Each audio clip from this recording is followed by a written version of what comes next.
Okay, let's go ahead and get started.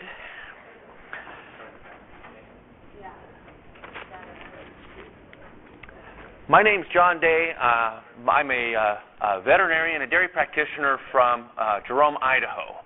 And we're going to talk today about financially considering your first position, looking for that first job. And so, Dr. Rischel, if anybody was in here from back then, he had talked about CVM. And he talked about how CVM has a number of different ministries, if you will. There's the short-term mission, which he spoke about. There's long-term mission. There's also local U.S. ministry as well. And as we go into this talk and we finish up with this talk, you'll see one of the new aspects of that ministry that is coming on board as well, and we'll talk a little bit about that. But the local ministry, the U.S. ministry, if you will, is meant to be able to help us as veterinarians be able to be more deliberate, more intentional about our faith in our practice. But it's also outreach to students. That's part of what we're all doing here. The people who are here today to speak to you, Dr. Rischel, I'll reiterate it, this is your day. We're here for you guys and to reach out to you and to let you know that you're part of this CVM family, and we want you to feel a part of it. But there's also some aspects of it that for us to be able to help you as you're working to get your degree, and then as you transition out into practice. So let's go ahead and first start out with a prayer.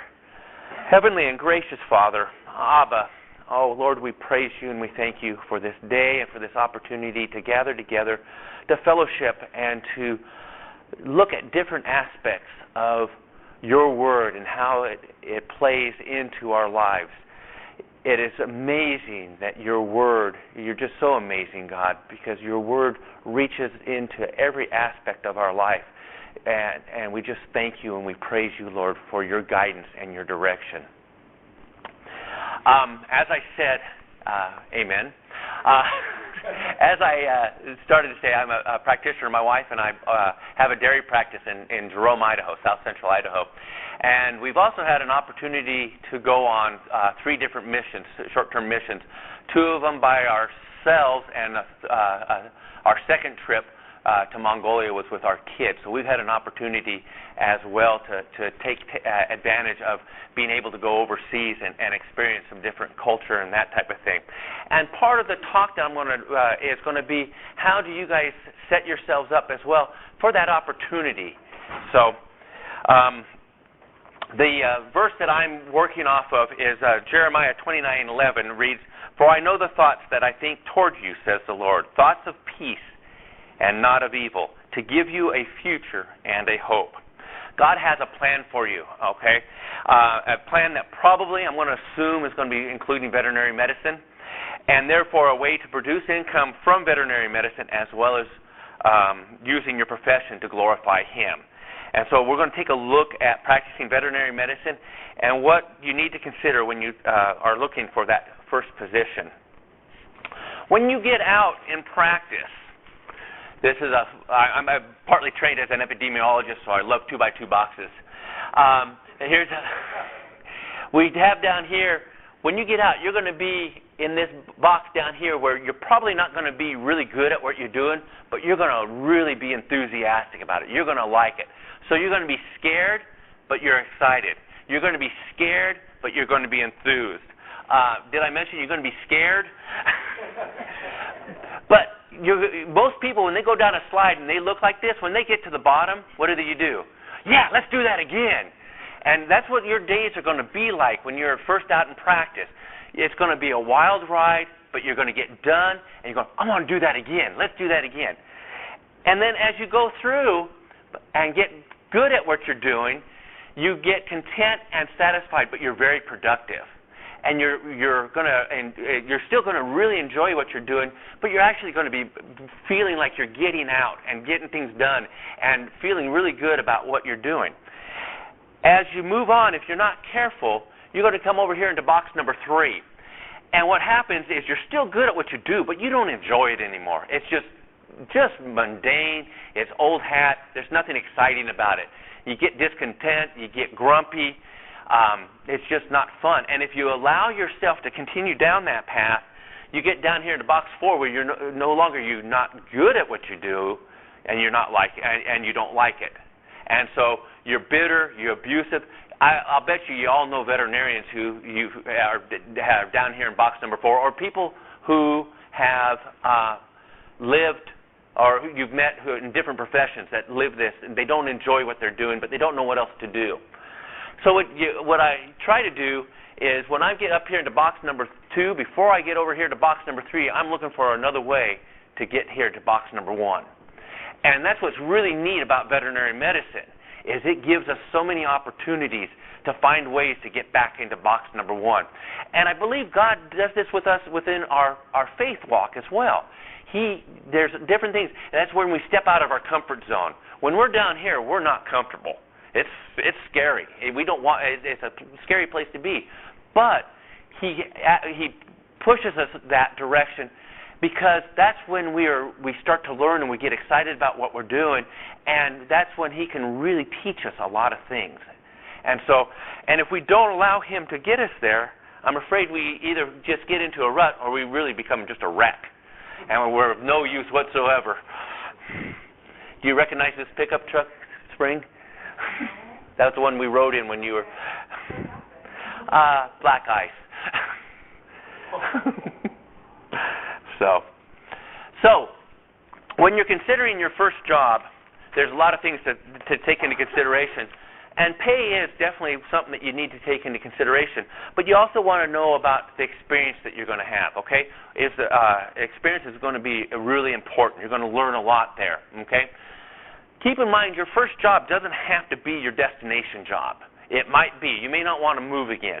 But keep in mind that it may not be. And so therefore, what your focus will be different, whether it's a destination or you're going to be using this as a jumping off point to something else. Okay? Really, really important to be honest. Be honest about your abilities and be honest about your expectations. I have a handout that after we get done here, I'll pull out for you guys that gives someone in CVM put together that has a way to list all your expectations so that you can go, when you're going into that job interview, when you're talking about your contract, you're going to be able to have an idea, what is it that's really important to me? What is it that I'm looking for with this job? Okay? What's important, some things to consider when you're looking at the practice is the culture of the practice. What are their expectations for the new grad? What kind of mentoring do they have? Are they going to mentor you, or are they going to expect you to come in, turn you loose, and we'll see you at the end of the day? Okay? What kind of support do they provide for you? And their ethics are really, really important. I ran across a bunch of classmates that they got into practices, and they were just so disgruntled because it was not what they had expected. The ethics of the practice bothered them. They weren't mentored. They weren't taken. It wasn't what they were expecting, and they didn't know what to ask, the questions to ask, and to think about these things as they were going through that. It's really important to take a look at their mission and vision. Dr. Hallen talked today about how when we go into a position, we don't have to be going into a Christian setting. It could be secular, and we could be used in that way. But we still want to see what their mission and vision is. Is it going to give you an opportunity to be able to practice in an atmosphere and an environment that you're comfortable in? Another thing to do is get references from them, okay? And check them out. Call up veterinarians who have worked for the practice but no longer work there, and find out what their experiences were like. Keeping in mind their opinions, and try to discern from them how their opinions, how their experiences were shaped their opinions. But at least get an idea of whether, if they say that they have this mentoring put into place, and you talk to the person and they say, they didn't mentor me. Then you have to find out, well, why was that? Was it something that they were doing? Was it something that the practice was doing? Is it something the practice has, since that person left, put into place? Because of that person. So that trying to better themselves. But so get an idea of where they stand that way. Seek the peace of God. Pray and fast, and really look for God's discernment on whether this practice is the practice that is for you. Take time to find that quiet place and just pray to God and listen for His pushing, His nudging, on whether this is where you need to be or not. Questions to ask on that interview. Work schedule. How many hours a week are they going to be expecting you to work? And does that line up with what your expectations are? How about time off? Okay, what kind of time off do you have every week? Are they going to be expecting you to work 1 to 4 Saturdays a week? On-call schedule. Is it something that's going to be shared equally among everybody in the practice, or is the new guy the go-to guy? And we might consider letting you have a day off if you have something really important to take care of, but don't come up, ask it very often for us, because that's not going to happen. Vacation. Do you get 1 week, 2 weeks, and how long do you have to be at the practice before you get it? Okay? A lot of practices will say, you have 2 weeks of vacation, but you need to work a full year before you get that vacation. It's important because you may be having some plans lined on up with family or something along that line. So you need to have that there. And then if it doesn't jive, you need to discuss it with them up front. Say, hey, look, I've got a family reunion coming up in September that we'd really like to be a part of. And so see how flexible they are with that if you can't. Okay? Don't tell them about the family reunion until after they've made the job offer. Right. Because they don't want to start it. They don't, exactly. Yeah. Good point. Very good point. But the point is to be honest and straightforward with them, upfront with them. Okay. We as Christians, especially when we are working with non-Christians, they're going to take a look and they'll find out fairly quickly, I think, in our walks that we're Christian, and they want to see that we are walking our walk. Okay. And so we want to be upfront and straightforward. There's a lot of rules and regulations about what questions they can ask and they can't ask. That employers can and can't ask, but you want to be straightforward and upfront. You want to walk that walk and trust God. Trust God that He's going to see you through these situations when you're dealing with the interview. Okay. Continuing education. Will they pay for continuing education, and how much will they pay? Will they just say, "Here's $1,000 for CE, you go wherever you want," or will they say, you have an opportunity to do a local CE and a national meeting, and we will provide for the hotel, the meals, and the registration? Or what will they cover? Okay? Be aware of what that is. Association dues. Will they take care of the AVMA? Will they take care of the state VMA dues, local VMA dues? What all do they cover? Will they cover your specialty interest? If you, for me, AABP. Will that practice cover the dues for AABP? Or you might be equine, so AEP. Small animal, the only one I know is AHA. So, but are they going to cover that type of thing? Licensing. Do you need to be licensed in just one state, or are they a border practice that reaches into 2 or 3 other states, and therefore you need to be licensed in those other states? And are they going to cover the cost of that? Usually they will, but not necessarily. So you need to find that out. When it comes to compensation, okay, you need to know what you need, okay? You need to know what your demands, what you'll need to live off of, okay? What do you need for food? What do you need for rent? What do you need to keep the lights on? How much is it going to cost you to get to and from work? To and from work? How much do you need for the clothing, medical and health, recreation? Where are you on that? Some of that stuff might be provided by the practice, like the health and medical, but you need to know how much that's going to cost you before you go in. So what you need to do is you need to have a budget. You guys need to know what it takes to live off of. Okay?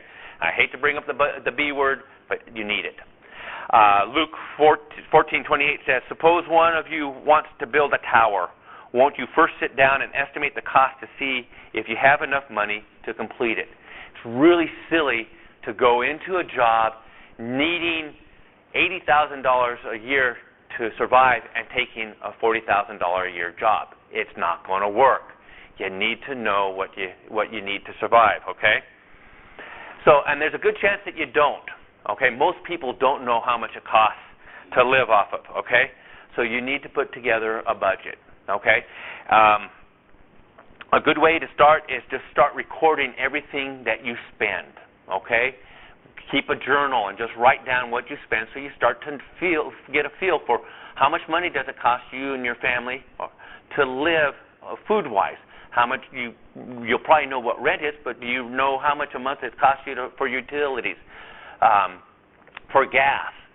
And then also realize that you might be going into an area that you're unaware of. Like in our area, we have some of the cheapest electricity. So you come out of here, out of Southern California Edison, and you go up to Idaho Power, it's going to be significantly cheaper. But how much cheaper is that going to be? So that you have an awareness of where you're moving into as well, the cost of living in that area. Okay, but you need to start with where things are right off the bat. The other thing that's really important is you're going to want to keep in mind, how do I want to maintain my stewardship of my resources for God? Okay, I like what John Byers, he's a veterinarian in Athens, Georgia, and he likes to do it this way. He sets off 10% for church, and then he has 10% for his God pocket. And that's that money that when he comes across a situation that he is able to reach into somebody's life, that he's able to have that money available to do that. And so if you can get to that point where you can, it may not be 10%, it may be 2%, but something that you just have that ability to touch somebody's life that God puts across your path, that you're able to do that with. 10% at your point, is going to be debt relief, I suspect. After you, what you'll want to do when you get out of school is you'll want to have a $1,000 emergency fund put aside. As soon as you have that $1,000 tucked away, you want to be working real hard on dealing with your debt, getting your debt paid down, okay? And then living on what the remainder is, okay? But that's the way that God wants us stewardship-wise to be looking at things. Taking care of these things first, and then what do we have left to live off of, okay? Let's talk a little bit about insurance. Insurance, a lot of insurance might be provided by the practice, but it may not be. But you want to know what they're going to give you and what that is. Life insurance. What's life insurance for? Why does somebody buy life insurance? If you die and your wife or your husband or your kids, you have insurance for them. Right, exactly. It's to replace income that you can't provide anymore because you've joined our Father in heaven. Okay, so that's what it is. So if you're single and you have nobody relying on you financially, you don't need life insurance, or no more than what it is to plant you in the ground. So don't go buying a bunch of life insurance if you're single. Wait until you get people depending on you, and then life insurance becomes important. Types of life insurance. Does anybody know the types of life insurance that are out there? Don't feel bad. Most people don't. There's two types of life insurance, basically. There's cash value and there's term. Cash value is the ones that the insurance companies like to sell you because it's got lots of addresses, and what it does, they try to sell it as basically a investment. It's a terrible, terrible investment. It has really low returns. Universal life generally has about a 4.2% return on its investment. Whole life, 2.6%. Variable life, 7.4%. And then these returns are reduced further by boatloads of fees. Then they like to talk to you about the cash value. Well, you have this cash value, and you can use this cash value to pay your premiums. The thing is, when you die, who gets the cash value? The insurance company. Your family doesn't get that cash value. And so buy life insurance for life insurance. So get term insurance. It's a whole lot cheaper. You get what you need. And the other thing about buying these different types of cash value as insurance, is that saying you're going to need life insurance your whole life?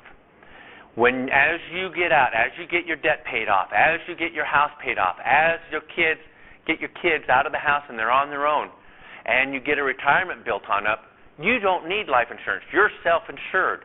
You have the money tucked away that if you pass away, when you pass away, your spouse and will have the money that's needed so that they can continue to live at the level that they've become. So life insurance isn't forever, despite what they'll tell you. It's for that period of time when they are dependent on your day-to-day wages coming on in. Okay? Any questions about life insurance? Okay, disability insurance. What's disability insurance for? Pardon me? And you can't make money anymore. Exactly. So very similar to life insurance. Okay? Good. Oh, one other thing about life insurance is when you buy life insurance, you'll want about 8 to 10 times your income. So if you have an $80,000 income, you'll want about $800,000 worth of life insurance. Okay, $800,000 of life insurance in a term insurance policy is for you guys is probably going to be about $200, $250 a year. Dirt cheap. If you tried to do it in a cash value, it's going to be significantly higher. So, and you'll want it's 8 to 10. You'll want the 10 times because of your student debt. You die, your student debt still is a responsibility of your family to get that paid on off. Okay. So, switching back to disability insurance, you want to have insurance that is going to cover you for either a short-term or permanent disability. Okay. You want to get disability that is going to be able to cover you, will come into play if you cannot do the job that you were trained to. It's called ON-OC insurance, occupational insurance, or ON-OC. You want to get that type of insurance so that if you cannot practice veterinary medicine, it's going to cover you.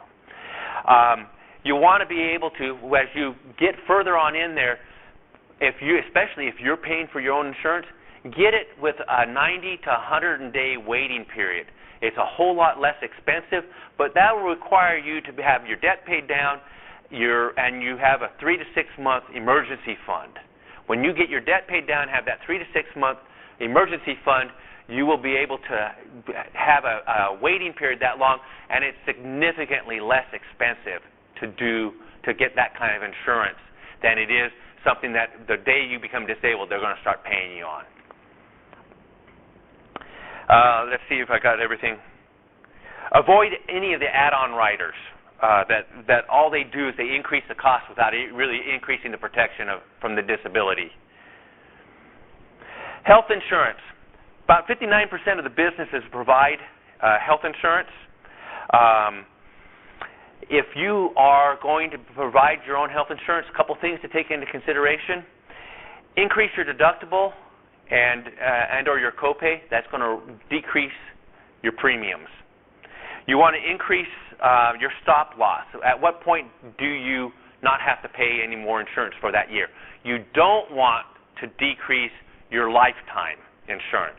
You want to keep that at least $1 million of lifetime insurance. But you can decrease, as an example, some stop losses say, okay, we have a $250 deductible and a copay up to $1,000. We'll raise that up to $2,000 or $5,000. And then that way, what that does is it decreases your premiums. Use that extra difference in premiums, tuck it away, so that when you do get to that situation where you have to go higher than that, you have that tucked away and ready to go. Okay? Then you'll be able to start self-insuring yourself to some degree, allowing yourself to have a little bit more room. In general, you need to take a look at it, but in general, as you increase those stop losses, your premiums drop down significantly. That in a matter of two, or if you can maintain, you're healthy and you aren't using your deductibles, or you're not using a lot of health care, you will have paid for that insurance, and then you're ahead of the ball game in a matter of a year or two. If you're one that's ending up in the hospital every other week, you want to keep that stop loss pretty low.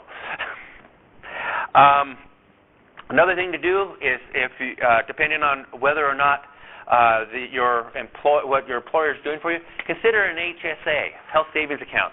These are really, really neat programs for individuals. They work like an IRA in that the money that goes into the HSA is deductible before you're taxed. So you could tuck right now, if you're married as a family, you can tuck away $6,250 a year. If you're an individual, it's $3,100 a year. And that's pulled out before it's taxed. Okay? And then you can use that as a medical emergency fund. If you don't use that money, it rolls over to the next year. So you could build up a real cash cow, if you will, for those disasters. When you get to the age of 65, you have a choice then of either keeping it as an HSA or rolling it over into an IRA as well. So there's a lot of flexibility with these HSAs. What they do, what I like about HSAs, what they do is they put you in control of your medical insurance. You start to make a decision. Do I need to really spend the money on this procedure or that procedure, or will I wait? Okay? And that's how we get medical insurance, medical costs under control. Is if we as a consumer take control of that again. Right now, most insurance companies have control of that, and it's out of control. Retirement. Retirement for you guys is going to be really, really great deal. Okay, you're gonna. I suspect. How many people have student debt? Okay. How easy is it to put money away for retirement when you're paying down your student debt? Probably not even on the radar screen. If you can get your employer to put away money for retirement right now, it's going to be a boom for you, because what happens is the first part of your investment is really where you make your most money. Here's an example here. This is a guy by the name of Ishmael. At 25, he puts $2,000 a year for 10 years, and then he stops, okay? And then holds it in the investment for 65 years. And then Isabel, she starts at 35, putting away $2,000 a year, and she does it for 30 years. And yet Ishmael, he only tucked away $20,000, and yet you're looking at $556,000 tucked away, versus Isabel, who tucked away $60,000, but she only has $329,000, okay? Whether you save for 20 years or 50 years, half of what of everything that you'll have generated will have been generated in the first 7.5 years. It's amazing what happens with compound interest. Okay, how much do you guys need to retire? What do you need to retire on? For every $1,000 a month that you want to retire on, you're going to need about $129,500. Okay, at 8% per year compounded interest, that will allow you to live for 25 years on that $129,000, taking out a little bit of principal and living off of the interest. Okay, but you need about almost $130,000 for every $1,000 a month that you want to live off of. Okay, I think I said per year the first time, $1,000 a month. Okay, if you're only getting 5%, then it's over $200,000 per $1,000 a month. Okay, so that kind of gives you an idea. Just another example, if you tuck away $5,000 a year and you start at 24, you'll reach your goal of $1 million by 55. But if you start at 34, you're only going to hit $357,000, and if you start at 44, you only hit $107,000 in that period of time. It's the importance of compounding interest. Remember, investing is not speculation. As an investor, you're going to need to take time to understand what you're doing with your money. Okay? If a deal sounds too good to be true, it's too good to be true. Okay? Don't invest in it. One of my favorite lines is, if you want to be a good investor, read Tortoise and the Hare. If you read Tortoise and the Hare, guess who wins every time you read that book? The tortoise does. If you do just a little bit at a time, but keep doing it, keep plodding along, you're going to win. If you try to take off like a hare and try to make a bunch of money at the very beginning, you're going to lose. You're going to fall into these traps. You're going to get bamboozled. You're going to end up losing money. Be the tortoise when it comes to investing. Just start off slow and keep plodding along. Don't quit. Okay? Another thing to take into consideration that's really important is go into low-cost, no-load funds. Okay? Since 1929, if you look at the stock market, it's gone up on average 10%, with lots of ups and downs, but over a long period of time, 10%. If you take a long-term investment and saddle it with a 1% return or 1% fees, and you're investing $500 a year over a 35-year period of time, you're going to invest a total of $210,000. Okay, remember that 210. If that grows at 7.5% compounded monthly, the ending balance is going to be $1,015,000. Reduce that growth rate by that 1% in fees to 6.5%, and the end result is $800,000. You have paid that company $215,000. You put in $210,000 and paid them $215,000 to manage that. That's why it's so very important to do it. That requires you to understand what you're doing. Okay? Successful investors the reason they're successful is they saved more, but they've also done it themselves, because no one cares more about your money than you do. Okay? So if you have an understanding of what you're doing, there's lots of material out there to understand what you're doing. So make sure that you understand what you're doing. There's lots of availability with regards to no-load funds that do really, really well, and be the tortoise. Just keep plodding along. If an investment needs a tax advantage to make it worthwhile, get away from it. Don't go near it. Okay? There's boatloads of salesmen out there selling you all these tax advantage things. Steer clear of them. They're going to try to take you down. Dollar cost average. This is part of being the tortoise. Each paycheck that you have coming on out when you get to the point of investing, or that if you can get your employer to pay for, and just have it go on in, and each time going into an investment, okay, and just keep building that on up, okay. This is the example of the money coming off of the gross. This was going into the retirement fund each 2-week period of time, and it was just coming out. What's neat about it is it's just like what the government does when they take out the FICA and the federal withholding and state withholding. You get to the point where you don't expect it to be there, so you're not trying to live up with that. That money is out of your reach right off the get-go. Our nature is such that if we say, I'll do that, I'll do it myself, it doesn't get done nearly as efficiently, and you more than likely will get to the point where you're not doing it at all. Okay?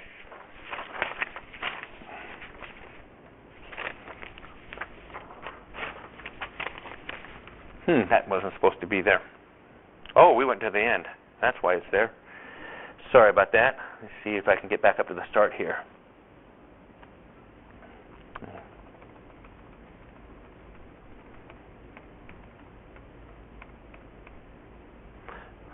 Okay. What's good about investing, okay, if you have money tucked away in emergency funds, then it's going to give you that opportunity to, where we talked about those boxes at the very beginning, it's going to be a lot easier to move back to box number 1. It's going to be scary to do it because you might be thinking that you're going to take a financial hit. You're going to have to cut back on something that you're making money on. As a practitioner, as a dairy practitioner, all the guys in my area, they live off their arm. Okay? They spend a lot of times with the green arm. And we suffer from success that way. Make good money doing it, but it's dull. And I see so many practitioners that end up in box number 4 because they never get past the arm work because it makes good money. If you sit back and say, okay, I'm not going to do as much arm work, I'll take a little cut and pay that way, but I'm going to develop another aspect of practice. Okay? But if you have some money tucked away and you can do that, then it's not so scary to make that jump there. And you can be in practice longer and happier than if you say, well, I can't stop what I'm doing because I'm living paycheck to paycheck. And it's amazing how whether you're making $1,000 a year, $1 million a year, so many people still live paycheck to paycheck. And get into higher pay, all that does, and we'll talk a little bit about it in a bit, of acting your wage. So the other thing it does is it offers an opportunity to work outside of practice. Mission work, if you want to do short-term mission work, it allows you that opportunity. You don't feel, it's not as scary to go and leave your practice if you're not living paycheck to paycheck, okay? If you are, don't let that be a discouragement from doing it, because God will provide for you in unbelievable ways if you're living paycheck to paycheck. But it does make it easier to make that decision to step out and go out for God and doing some different things. Also, if you want to do a different business venture, so many veterinarians get out of veterinary practice and go do other things. This gives you that opportunity as well. So, for you guys, when you get on out, do you guys still have a 6-month grace period when you get your when you get out, you'll know what your payment's going to be. You're going to have it in your budget. Put it away so that if you're going to be paying $450 a month on your loan, tuck away that $450 into a savings account, and then when you are making your first payment, take that $450 that you have, which will be $2,700, and pay it down as a lump sum on your payment, and then make your another $450 payment. Already you've reduced your principal $2,700, and you're on your way to helping yourself get out of debt quicker. Okay? We've been talking around... Could you go back to that last point? You betcha. After the last payment? Okay. I didn't want to go there because that's down the road, but... Yes, we'll do debt snowball later. Yes, sir. Yes, sir. We will not forget the snowball. Oh, we're going to have to move here. So, debt. I want to spend the rest of the time talking about debt because that's something that it's the elephant in the room, okay? And so let's talk about debt. God had it in mind for us not to be in debt, okay? He'll want you to get out of debt as fast as possible. There's just no two ways about it. You're going to be able to do more for God when you're not in debt than when you are in debt.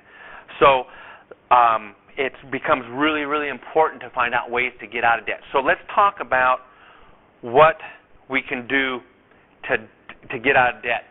First thing is we want to stick with the Scriptures, okay? Madison Avenue will have you believe that you can buy something now and pay for it later. It's one of the reasons we're in the mess that we're in right now, is everybody lived on buying more things than they had the money to buy, okay? Scripture says, Romans 13:8 says, let no debt remain outstanding. Proverbs says, just as the rich rule the poor, so the borrower is servant to the lender. Okay? We don't want to go there. In fact, in Deuteronomy, God told Israel, if you guys are obedient to me, I will make you so that you do not have debt, and you will actually lend to other people. But if you're disobedient, I will make you you will be in debt, and you will owe money to other people. So it was a curse to be in debt. Okay. The other thing to keep in mind is that debt presumes on tomorrow. It says you going into debt says, well, I'll be able to pay that off later. But as it says in James 4:13 through 15, now listen, you who say today or tomorrow we will do this or that, go to this city or that city, spend a year there, carry on business, and make money. Why do you not even know what will happen tomorrow? What is your life? You are a mist that appears for a little while and then vanishes. Instead, you ought to say, if the Lord wills, if it is the Lord's will, we will live and do this or that. Debt presumes that we will be able to pay that off, and that is a presumption that we can't honestly make. We don't know whether we'll be here tomorrow to pay that debt off. So let's talk about 10 steps that we will use to get out of debt. Okay? And what we'll start with is incurring less debt. Okay? These are steps that we'll work on incurring less debt that you guys can do right now, even though you're in school right now and accumulating debt. How can you incur less debt? Or if you're really motivated, if you have real Gazelle Intensity, you could stop having debt perhaps. I don't know if that's a possibility. What we'll do then is we'll go down to when you get out of school, what else to do to get out of debt faster, and then we'll start talking about how to stay out of debt. So, first thing to do is pray. God doesn't want us in debt, and so we can pray to Him and ask Him what is it that we need to do so that we're not staying in debt, that we're not getting into debt as far. Okay? Bring it to God. Persistent prayer. Persistent prayer. I just happened to be reading in Luke this morning, and God telling the disciples about how to pray the Lord's Prayer, and then talking about the man who goes to his friend's house because he had a friend showing up at midnight and he wanted to get some bread from him because he didn't have any to offer to him. And it was a persistent prayer, persistent asking for him to get him out of bed so he could give him the bread. That's the way God is with us. He wants us to persistently pray. Not because He needs to be persuaded, but because He wants to see our hearts change. Through our persistent prayer, God changes our hearts. So take that prayer and pray. Take your petitions to God. Stretch that dollar at the foot of the cross and find out what is it that God has in mind for you, so that you to take a look at how you are spending your money. Okay?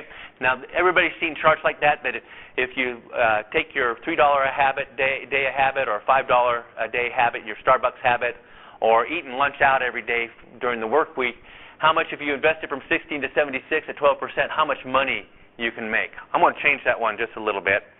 Let's take a look at it from a vet student standpoint. Okay? If you have a $3 cigarette habit or a $3 donut habit, if you have a $5, you like Starbucks coffee, if you are eating out at lunch every day during the school week, how much of your debt, when you're for 4 years paid off over a 10-year period of time at 8.5%, how much does that habit cost you? You're looking at a $3 a day habit is costing $5,000 of your debt, and this is based off of using the Federal Stafford loan, is that what you guys use at Western? Folks, I don't see the two Davis students here. Davis is in worse shape because they don't have a grace period. Their interest starts accumulating immediately as they borrow the money. So it's a lower interest rate, but nonetheless. So if you've got a $3 a day habit, $5,000 worth of your debt is coming to that habit. If you can cut out each of these three things, there's $22,000 right there. If you just take a look at some of your spending habits, you could reduce. I think the average debt right now somewhere between vet students is between $150,000 and $200,000. Wouldn't it be wonderful to be able to knock off $25,000 right now, be able to stop that, and be able to reduce how much you have in debt? So what I suggest you do is take a look at your spending habits. What are you spending money on? Instead of buying coffee at $5, take a cup of coffee from home, 6 cents. Get rid of the cancer stick habit and just another reason to stop smoking, if that's a problem. Hair and nail treatments, if that's a problem, if that's something that you're doing, look at that and consider. So that was a good thing, exactly. Just a razor blade.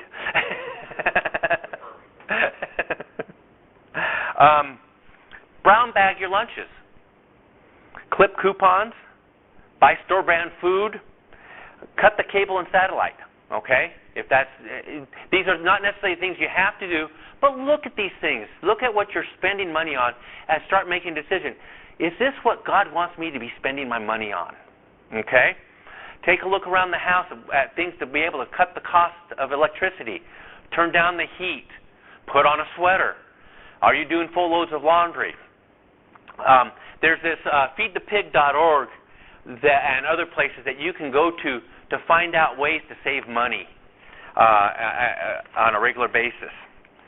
Again, written budget. If you have a budget, then it becomes a lot easier for you to know where your money is going or tell your money where to go, and it takes away those spending splurges that if you're not careful of, you're going to get into trouble with. Also, cut up your credit cards. You're going to spend 12 to 18% more with a credit card than you will if you're paying cash. Paying cash, when you pull out that wallet and you pull out a greenback, it hurts to give that in comparison to the credit card. And it elicits actual pain in the brain. So, pull it out. Use the cash instead of the credit card. There's a reason why credit cards give you incentives to use them, and there's reasons why the stores will accept credit cards. They know that if you come in with a credit card, you're going to spend more money with them. And the credit card companies know that if you tell them if you're going to get 1% back, but you're going to spend 12 to 18%, they're going to get that money back easy from the merchant using that credit card. So so you want to go get rid of those credit cards. Another thing to do is list your assets. What you want to do is list your assets and take a look at your home, your car, your furniture. Then evaluate, what things do I really need? Are there things on this list of assets that I'm not using? Turn around and sell them, okay? Don't look at how much they cost you.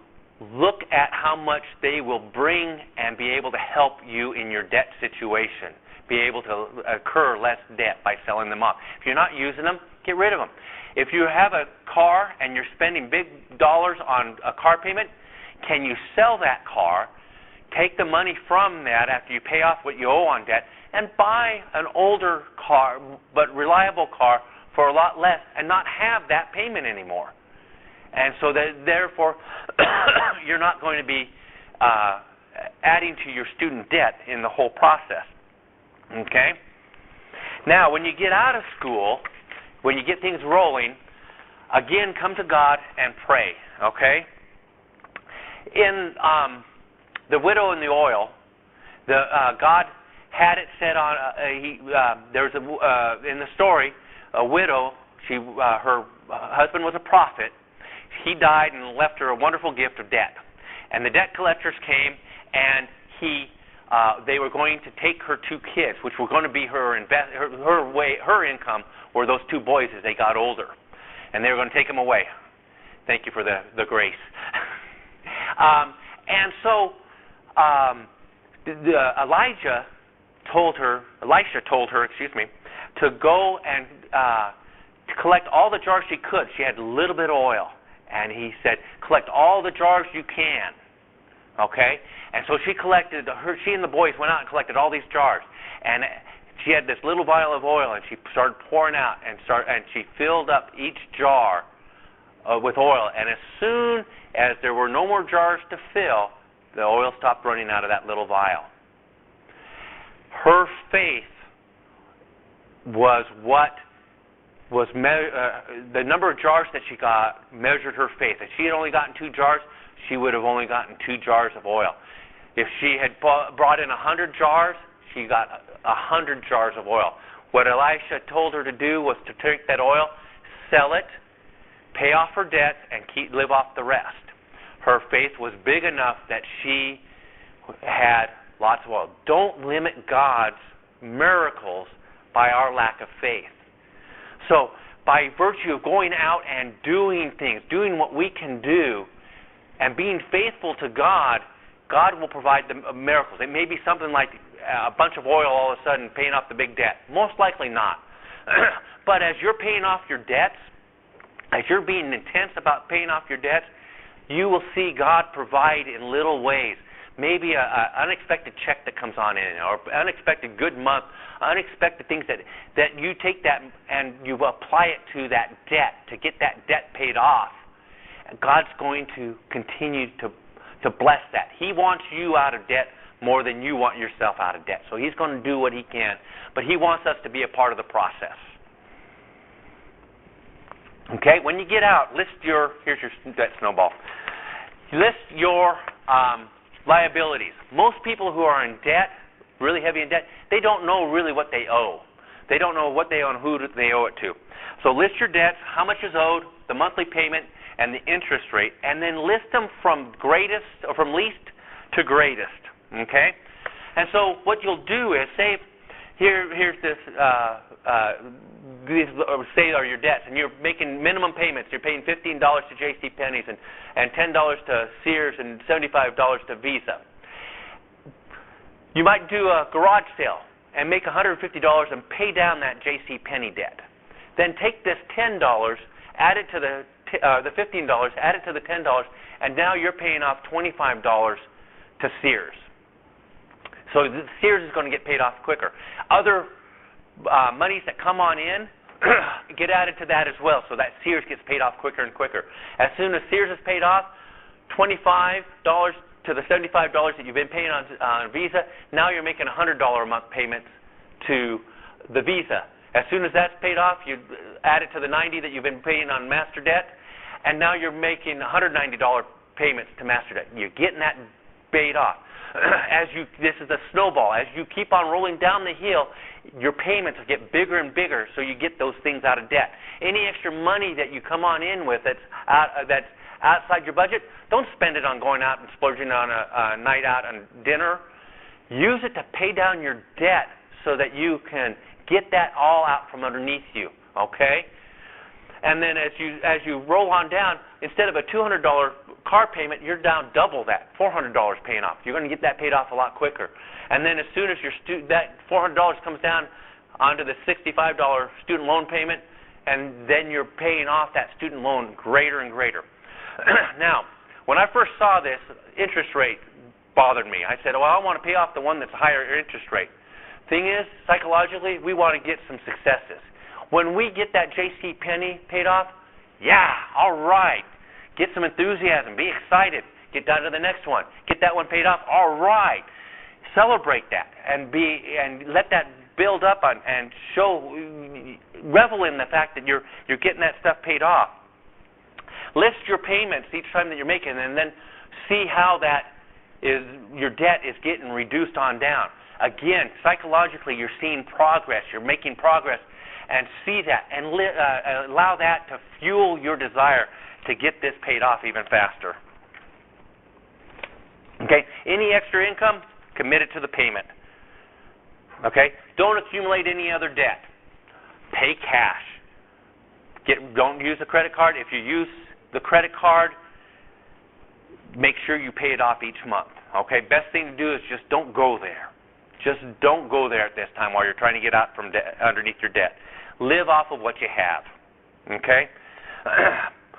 We won't go into what Paul says about being content, but that's where he talks about whether he was had plenty or was hungry. He was content with what he had. He found that contentment in Jesus Christ. Find your contentment in Jesus Christ. Be content with what you have for this period of time. Okay? Ecclesiastes is Solomon's optimistic look at when he accumulates all these things, how they were meaningless. They didn't do anything for him. If we accumulate things to try to find value in our life, we won't. We need to find meaning through God, and then that's where things are important. Consider a radical change in your lifestyle. Really look at what you're spending and what can you do to cut what you're spending and be able to try to get the debt that right now that you're incurring, and then what you are doing after you get out to get that debt paid off. And this is looking at Proverbs. I got ahead of myself here big time. 6:1, 4, and 5, as Dave Ramsey sees it. And we'll... Hey, I mean, because you read it over and over and over again, eventually... Talking about Proverbs. It's in Proverbs, okay? And really, it is. And so I'm reading along, and I've read through them several times, and I hit this one where it was kind of interesting. it said, it's Proverbs 6, 1 through 7, it said, if you sign surety, my son, do this. Now, I had a spiritual awakening several years ago. I had a real spiritual revival. I had a spiritual discovery. I figured out God is smarter than me. And so when I'm reading along and it says, if you're doing this and you don't want to be, do this, I go, okay, this is important. Write this one down. So if you're in debt, surety is an old English Bible term for gone into debt, okay? If you've signed surety, my son, if you got yourself in debt, do this. And I went, okay, there it is. There's something, that's a big deal here. Give no sleep to your eyes, no slumber to your eyelids, and deliver yourself like a gazelle from the hand of the hunter and a bird from the hand of the fowler. And I went, gazelles, birds? I'm like, use math. I don't understand. I don't get it. It's a nice little animal metaphor, but, I mean, we'll talk about it in Sunday school class, but I mean, if you're in debt, what's a gazelle got to do with it? And that was honestly my reaction. Some of you don't pray that way, but that was my reaction. And the truth is, that night I was scanning the channels. I was channel flipping, and I hit the Discovery Channel. And on the Discovery Channel were the gazelles. They were out there gazelling around. And I thought to myself, if you're in debt, deliver yourself like the gazelle from the hand of the hunter, the bird from the hand of the fowler. This is how you get out of debt. And I'm watching there a minute, and you know, if it's the Discovery Channel, that the gazelles aren't there by themselves. I mean, you know somebody else is around, right? I mean, Mr. Cheetah is there looking for lunch. And the gazelles, you know, they have a little cheetah detector right behind their ear, and they see the cheetah, they go, uh-oh, cheetah!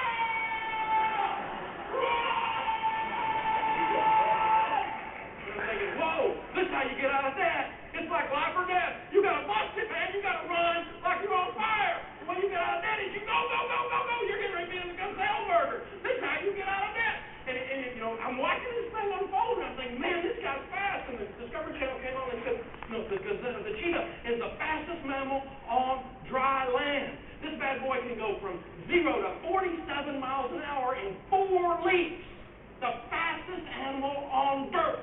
And he's trying to eat the gazelle. This is how you get out of debt. You run! And look what he did. He picked out the little one. He got him a college student. Hey!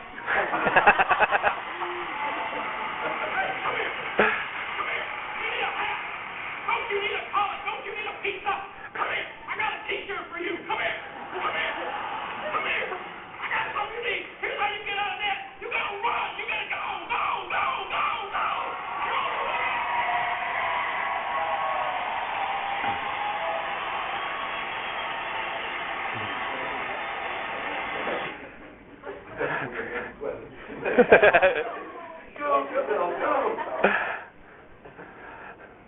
So, and that's what I think that's really, really important is that you have that gazelle intensity. Keep that gazelle intensity.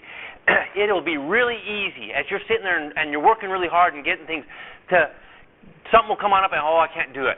I can't do it. You got to keep that intensity going so that you can get that debt paid on down. Don't delay your efforts. Don't quit. Keep on going. Keep on going. And that's the way you're going to get out of debt as soon as possible. One final thing. We've run out of time. As you get out of school, you'll see your income rise. Don't allow your expenses to rise with it. Keep them down. Keep them pushed on down so that this becomes your buffer to pay off the extra debt. This becomes your retirement. This becomes your college education fund for your kids. This is what you want to be able to do. You guys learn how to live below your means, and there'll be so much more opportunity for you. Now, the final thing I wanted to throw out to you is CVM. There's 2 of us with CVM who have done Dave Ramsey's counselor training, how to coach people through situations of debt and that type of thing. And as a ministry, we're going to start working with people who want to be able to try to get this under control. So if you have an interest that way, either now or when you get out of school, contact the main office of CVM, and they'll get you in contact with myself or Glenn Gaines in Texas, and we'll see what we can do to be able to help you be able to get your debt under control or be able to start living within your means, okay? So I'll go ahead and go into the back. If there's any questions I can answer, I'll be more than happy to to answer those questions and let the other people come on in and get started. Thank you very much.